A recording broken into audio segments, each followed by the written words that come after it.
Euthanasia laws, death with dignity in South Dakota.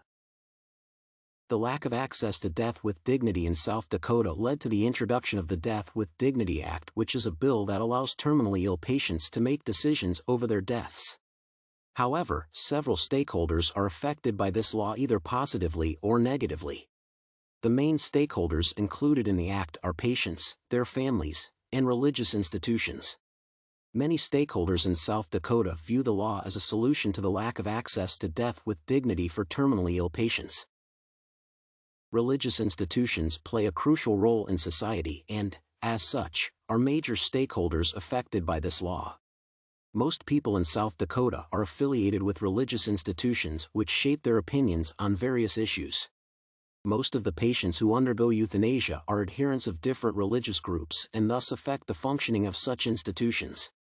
Religious institutions believe that God is the author of life, and that man has no authority to decide the fate of another under whatever circumstance.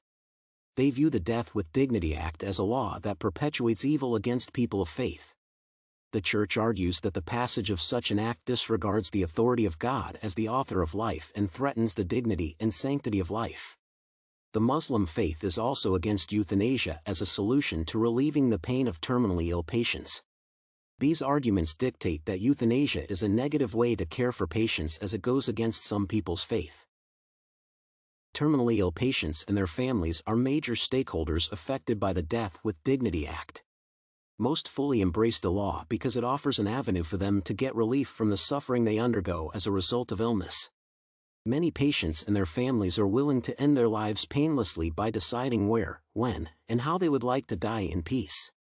The passage of the law in South Dakota would allow physician-assisted deaths to be conducted on terminally ill patients, giving them more control over their final days. Such a law would therefore affect stakeholders differently, where some would view it as a solution while others as a gross violation of human dignity and life.